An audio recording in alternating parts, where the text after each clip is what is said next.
ಬೆಳಗಾವಿಯಲ್ಲಿ ಸೋಲಿನ ಭೀತಿಯಲ್ಲಿ ಭರತ್ ಬೊಮ್ಮಾಯಿ ನೋಡಿ ಅಂತರಗಳು ಜಾಸ್ತಿ ಆಗ್ತಾ ಇದೆ. ಟೆನ್ಷನ್ ಅಲ್ಲಿ ಬಿಜೆಪಿ ಅಭ್ಯರ್ಥಿ ಭರತ್ ಬೊಮ್ಮಾಯಿ. ಇಲ್ಲಿ ಅಶೋಕ್ ಒಂದು ಹೇಳಿಕೆ ನೋಡಿ, ನಿಖಿಲ್ ಕುಮಾರಸ್ವಾಮಿ ಅವರಿಗೆ ಅದೃಷ್ಟ ಸರಿ ಇಲ್ವಂತ. ಇವಾಗ ಹೇಳ್ತಿದ್ದಾರಾ? ಹೌದು, ಅದೃಷ್ಟ ಸರಿ ಇಲ್ಲ. ಒಂದು ಕಡೆ ಹೆಂಗಾಗ್ತಾ ಅಂದ್ರೆ ಶಿಗ್ಗಾವಿಯಲ್ಲಿ ಈ ಭರತ್ ಬೊಮ್ಮಾಯಿ ಸೋಲನ್ನ ಕಾಣಿದಾಗ ಒಂದು ದೊಡ್ಡ ಚರ್ಚೆಗಳು ಈಗ ಶುರುವಾಗ್ತಾ ಇದೆ. ಸಮೀಲ ಕೂಡ ಅದನ್ನೇ ಹೇಳ್ತಾ ಇದ್ರು. ಅಲ್ಲಿ ಪಂಚಮಸಾಲಿ ಲಿಂಗಾಯತರು ಯಾಕೆ ಬಿಜೆಪಿ ವೋಟ್ ಹಾಕ್ಲಿಲ್ಲ? ಪಂಚಮಸಾಲಿ ಲಿಂಗಾಯತರು ಯಾಕೆ ಬಿಜೆಪಿ ವೋಟ್ ಹಾಕ್ಲಿಲ್ಲ? ಚನ್ನಪಟ್ಟಣದಲ್ಲಿ ಬಿಜೆಪಿ ವೋಟ್ ಹಾಕಿದ್ದಾರೆ. ಚನ್ನಪಟ್ಟಣದಲ್ಲಿ ಬಿಜೆಪಿ ಅವರು ನಿಜವಾಗ್ಲೂ ವೋಟ್ ಹಾಕಿದ್ರ ಜೆಡಿಎಸ್ಗೆ? ನಂಬರ್ 2, ಆಮೇಲೆ ರಾಮುಲು ಕೆಲಸ ಮಾಡಿದ್ರ ಪಾರ್ಟಿ ಪರವಾಗಿ? ಈ 3 ಪ್ರಶ್ನೆಗಳಿರುತ್ತೆ. ಹೇಳಿ ಸರ್ ವೆಂಕಟೇಶ್ ದೊಡ್ಡೇರಿ ಅವರೇ, ತಾವು ನಿಮ್ಮ ಸೋಲಿಗೆ ಕಾರಣಗಳು. ತಾವು ಮೊದಲೊಂದು ಪ್ರಶ್ನೆ ಕೇಳಿದ್ರಿ. ಈ ಒಂದು ಚುನಾವಣಾ ಫಲಿತಾಂಶ NDAನಲ್ಲಿ BJP ಮತ್ತು JDS ಅಲ್ಲಿ ಏನೋ ಬದಲಾವಣೆ ಆಗ್ತದಂತ ತಮಗೆ ಗೊತ್ತಿರಲಿ. ದೇವೇಗೌಡರು ಮತ್ತು ಕುಮಾರಸ್ವಾಮಿಯವರು ರಾಜ್ಯದಲ್ಲಿರ್ತಕ್ಕಂಥ ಒಂದು ಸದೃಢವಾದಂಥ ಒಂದು ದೈತ್ಯ ಶಕ್ತಿಗಳು. ಆ ಒಂದು ಶಕ್ತಿ ಜೊತೆ ಯಾವತ್ತೂ ಕೂಡ BJP ಜೊತೆಲೇ ಇರುತ್ತೆ ಮತ್ತು ಯಾವುದೇ ರೀತಿಯಾದ ಬದಲಾವಣೆ ಆಗೋದಿಲ್ಲ. ಚನ್ನಪಟ್ಟಣದಲ್ಲಿ ಮತ್ತು ಶಿಗ್ಗಾವಿನಲ್ಲಿ ತಾವು ಏನು ನಾವು ಶಿಗ್ಗಾವಿ ಮತ್ತು ನಾವು ಇದರಲ್ಲಿ ಸಂಡೂರಲ್ಲಿ ಹೇಳ್ತಾ ಇದ್ದೀರಿ BJPನವ್ರು ವೋಟ್ ಹಾಕಿದ್ರ ಅಂತ. ತಾವು ಅಂಕೆ ಸಂಖ್ಯೆಗಳನ್ನು ನೋಡಿದರೆ BJPಯ ಪ್ರತಿಯೊಬ್ಬ ಸಾಮಾನ್ಯ ಕಾರ್ಯಕರ್ತನಿಂದ ಹಿಡಿದು ರಾಷ್ಟ್ರ ನಾಯಕರದವರೆಗೂ ಕೂಡ ಅಲ್ಲಿ ಹೋಗಿ ಕೆಲಸ ಮಾಡಿರೋದ್ರಿಂದಲೇ ಇಷ್ಟು ಅಂತರ ಕಡಿಮೆ ಆಗಿದೆ. 9,000 ನೋಡಿ, ಶಿಗ್ಗಾವಿನಲ್ಲಾದ್ರೂ ನೋಡಿ ಅಥವಾ ನೀವು ಸಂಡೂರಿನಲ್ಲಿ ನೋಡಿ, 9,101 ವೋಟಿನ ಮತ ಅಂತರ ಇದೆ ಇವತ್ತು. ಅದೇನು ದೊಡ್ಡ ಇದೆಲ್ಲ ಗೆಲುವಲ್ಲ ಕಾಂಗ್ರೆಸ್ಗೆ. ಆಡಳಿತ ಇರುವ ಪಕ್ಷದಲ್ಲಿ ಎಲ್ಲ ರಿಸೋರ್ಸಸ್ ಅನ್ನ ಸಂಪನ್ಮೂಲಗಳನ್ನ ಇಟ್ಕೊಂಡು ಮಂತ್ರಿವರ್ಯರನ್ನ ಒಂದು ಓಣಿಗೂ ಒಬ್ಬ ಮಂತ್ರಿನ ಹಾಕಿ MLA ಹಾಕಿ ಒಂದು 9,000 ತಗೊಳ್ಳೋದು ದೊಡ್ಡ ಗೆಲುವಲ್ಲ ಅದು. ನಿಮ್ಗೆ ದೊಡ್ಡ ಬರಬೇಕಾಗಿತ್ತು. ನಿಮ್ಗೆ ಮಾಡತಕ್ಕಂಥ ಗ್ಯಾರಂಟಿ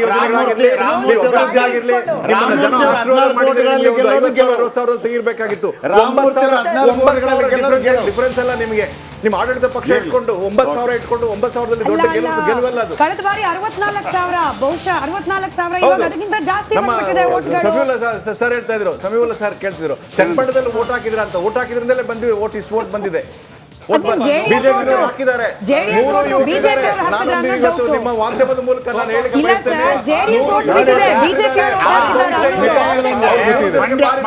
ಮಂಡ್ಯ ಚುನಾವಣೆ ಆಯ್ತಲ್ಲ, JDS ಅವರು ವೋಟ್ ಹಾಕಿದ್ರು, ಕಾಂಗ್ರೆಸ್ ಅವರು ವೋಟ್ ಹಾಕಲಿಲ್ಲ. ನಮ್ಮ ರಾಜ್ಯಾಧ್ಯಕ್ಷರು ಇಡೀ ರಾಜ್ಯದಲ್ಲಿ ತಿರುಗಿ ಮೂರು ಕಾನ್ಸ್ಟಿಟ್ಯೂನ್ಸಿಯಲ್ಲಿ ಬಲವಾಗಿ ಒಂದು ಪ್ರಚಾರವನ್ನು ಮಾಡಿ ಇಷ್ಟು ವೋಟನ್ನು ತಂದು ಕೊಟ್ಟಿದ್ದಾರೆ. ಹಾಗೆ ರಾಷ್ಟ್ರೀಯ ನಾಯಕರು ಬಂದಿದ್ದಾರೆ, ರಾಜ್ಯ ನಾಯಕರು ಬಂದಿದ್ದಾರೆ. ಪ್ರತಿಯೊಬ್ಬ BJP ನಾಯಕರು ಕೂಡ ಇವತ್ತು ವೋಟ್ ಹಾಕ್ಲಿಕ್ಕೆ ಕಾರಣೀಭೂತರಾಗಿದ್ದಾರೆ.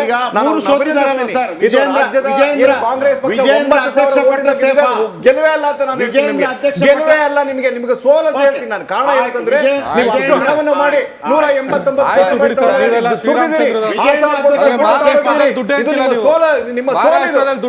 ಚುನಾವಣೆಗಳಲ್ಲಿ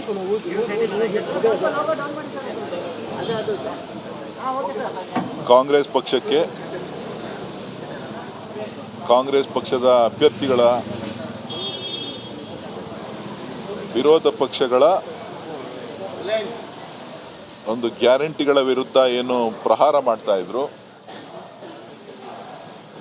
ನಮ್ಮ ಮುಖ್ಯಮಂತ್ರಿಗಳ ವಿರುದ್ಧ ಏನು ಆರೋಪಗಳನ್ನು ಮಾಡ್ತಾ ಇದ್ರು, ಅದಕ್ಕೆ ಕರ್ನಾಟಕದ 3 ಭಾಗದಿಂದ ಉತ್ತರ ಕರ್ನಾಟಕ, ಕಲ್ಯಾಣ ಕರ್ನಾಟಕ ಮತ್ತು ಹಳೆ ಮೈಸೂರು ಭಾಗ, ಈ 3 ಭಾಗಗಳಿಂದ ರಾಜ್ಯದ ಜನ ಸ್ಪಷ್ಟವಾದಂಥ ಸಂದೇಶವನ್ನು ಕಾಂಗ್ರೆಸ್ ಪಕ್ಷಕ್ಕೆ ಕೊಡೋದ್ರ ಮುಖಾಂತರ, ಗೆಲುವನ್ನು ಕೊಡೋದ್ರ ಮುಖಾಂತರ ವಿರೋಧ ಪಕ್ಷಗಳಿಗೆ ನಿಮ್ಮ ಮಾಡ್ತಾ ಇರ್ತಕ್ಕಂಥ ಆರೋಪಗಳಾಗಲಿ, ನೀವು ಈ ರೀತಿಯಾಗಿ ಸರ್ಕಾರದ ವಿರುದ್ಧ ಏನು ಇಲ್ಲ ಸಲ್ಲದ ಕಾರಣಗಳನ್ನು ಒಡ್ತಾ ಅಭಿವೃದ್ಧಿಗೆ ತಡೆಯನ್ನು ಒಡ್ತಾ ಇದ್ದೀರಿ, ಇದು ಸರಿ ಇಲ್ಲ ಅಂಥೇಳಿ ಜನರು ಇವತ್ತು ತೀರ್ಮಾನವನ್ನು ಕೊಟ್ಟಿದ್ದಾರೆ. ಅದರಲ್ಲೂ ವಿಶೇಷವಾಗಿ NDA ಮತ್ತು ಚನ್ನಪಟ್ಟಣದ ಮತದಾರರು ಇವತ್ತು ಸ್ಪಷ್ಟವಾದಂಥ ಸಂದೇಶವನ್ನು ಒಂದು ಕಡೆ NDA ಪಾರ್ಟ್ನರ್ JDSಗೂ ಕೊಟ್ಟಿದ್ದಾರೆ, ಇನ್ನೊಂದು ಕಡೆ ಭಾರತೀಯ ಜನತಾ ಪಕ್ಷಕ್ಕೂ ಕೊಟ್ಟಿದ್ದಾರೆ. ಬಸವರಾಜ ಬೊಮ್ಮಾಯಿ ಅವರ ಪುತ್ರ ಮತ್ತೊಂದು ಕಡೆ ಕೇಂದ್ರ ಸಚಿವರಾದಂಥ ಕುಮಾರಸ್ವಾಮಿ ಅವರ ಪುತ್ರ, ಇವರಿಬ್ಬರಿಗೂ ಕೂಡ ಸ್ಪಷ್ಟವಾದಂಥ ತೀರ್ಮಾನವನ್ನು ಎರಡೂ ಕ್ಷೇತ್ರಗಳಲ್ಲಿ ಕೊಡೋದ್ರ ಮುಖಾಂತರ ಅವರ ಬದ್ಧತೆ ಮತ್ತು ನಿಲುವುಗಳು, ಆರೋಪಗಳು, ಈ ಆರೋಪಗಳಿಗೆ ನೀವು ಕಡಿವಾಣ ಹಾಕಬೇಕು, ಕರ್ನಾಟಕದ ಅಭಿವೃದ್ಧಿ ಕಡೆ ಗಮನ ಕೊಡಬೇಕು ಅಂತೇಳಿ ಸ್ಪಷ್ಟವಾದಂಥ ಸಂದೇಶವನ್ನು ಈ ನಾಯಕರುಗಳಿಗೆ ಕೊಟ್ಟಿದ್ದಾರೆ ಅಂತೇಳಿ ನಾನು ಭಾವಿಸಿದ್ದೇನೆ. ಸರ್, ಇದೊಂದು ಮೆಸೇಜ್ಗಿಂತನೂ ಅವ್ರು ಮಾಡಿದಂಥ ಅಲಿಗೇಷನ್ಸ್ಗೆ ಉತ್ತರ ಅಂತ ಅನ್ಸುತ್ತಾ?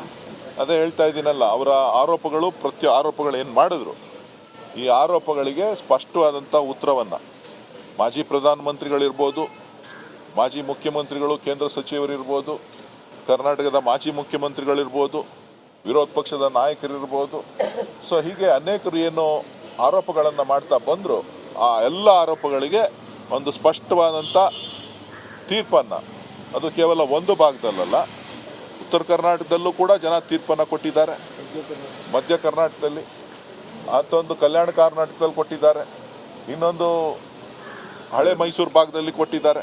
ಸೊ ಹಾಗಾಗಿ ಸ್ಪಷ್ಟವಾದಂಥ ಒಂದು ಚಿತ್ರಣವನ್ನು, ರಾಜ್ಯದ ಜನರ ಚಿತ್ರಣವನ್ನು, ಅಭಿಪ್ರಾಯವನ್ನು ತಿಳಿಸಿರೋದ್ರಿಂದ ಬಹುಶಃ ಇನ್ನಾದ್ರೂ ಅವರ ಏನು ಕಾಂಗ್ರೆಸ್ ಮೇಲೆ, ನಮ್ಮ ಪಕ್ಷದ ಮೇಲೆ, ನಮ್ಮ ಪಕ್ಷದ ನಾಯಕರುಗಳ ಮೇಲೆ, ಮಾನ್ಯ ಮುಖ್ಯಮಂತ್ರಿಗಳ ಮೇಲೆ ಇಲ್ಲ ಸಲ್ಲದ ಪ್ರತಿದಿನ ಆರೋಪಗಳನ್ನು ಮಾಡ್ತಾರೆ, ಅದನ್ನು ಬಿಟ್ಟು ಕರ್ನಾಟಕದ ಅಭಿವೃದ್ಧಿಗೆ ಸಹಕಾರ ಕೊಡ್ತಾರೆ ಅಂತೇಳಿ ನಾನು ಭಾವಿಸಿದ್ದೆ. ಸರ್, ಚನ್ನಪಟ್ಟಣದಲ್ಲಿ ಜಮೀರ್ ಅವರು ಹೇಳಿರುವಂಥ ಒಂದು ಹೇಳಿಕೆ ಕಾಂಗ್ರೆಸ್ಸಿಗೆ ನಷ್ಟ ಉಂಟು ಮಾಡುತ್ತೆ ಅನ್ನುವಂಥ ಸ್ಪೆಕ್ಯುಲೇಷನ್ ಈಗ ಬಹುತೇಕ ಫಲಿತಾಂಶ ಹೊರಬಿದ್ದಿದೆ.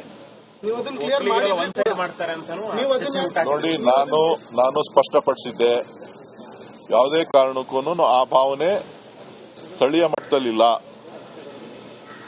ಅದೇನಿದ್ರು ಹೊರಗಡೆ ಮಾಧ್ಯಮಗಳು ಸೃಷ್ಟಿ ಮಾಡಿರ್ತಕ್ಕಂಥದ್ದು ಅನ್ನೋ ಅಂಥ ಅಭಿಪ್ರಾಯನ ಕೂಡ ನಾನು ಸ್ಪಷ್ಟವಾಗಿ ತಿಳಿಸಿದ್ದೆ.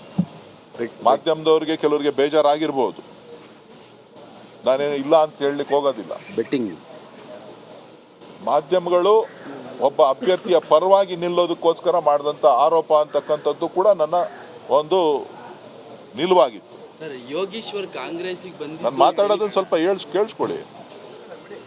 ನಾವು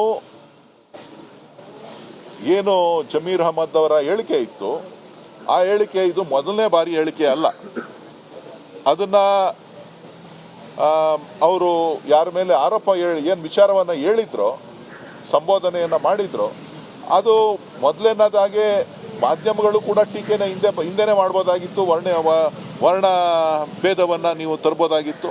ಅಥವಾ ಯಾರ ಮೇಲೆ ಆರೋಪ ವಿಚಾರವನ್ನು ಹೇಳಿದ್ರೋ ಅವರಾದರೂ ಅದನ್ನು ಅಬ್ಜೆಕ್ಷನ್ಸ್ ಮಾಡ್ಬೋದಾಗಿತ್ತು. ಅವರು ಕೂಡ ಅವತ್ತೇನು ಮಾತಾಡಲಿಲ್ಲ, ನೀವು ಕೂಡ ಅದನ್ನೇನು ಮಾತಾಡಲಿಲ್ಲ.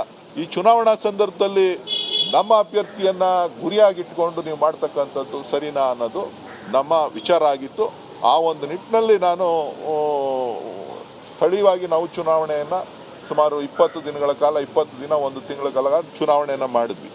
ಹಳ್ಳಿಗಳಲ್ಲೂ ಕೂಡ ಎಲ್ಲ ವಿಚಾರಗಳು. ಆದರೆ ಹೊರಗಡೆ ಇದು ಮಾಧ್ಯಮಗಳಲ್ಲಿ ಚರ್ಚೆ ಆಗ್ತಾ ಇತ್ತೆ ಹೊರತು ಸ್ಥಳೀಯವಾಗಿ ಅಭಿವೃದ್ಧಿಯ ವಿಚಾರ ಚರ್ಚೆ ಆಗ್ತಾ ಇತ್ತು.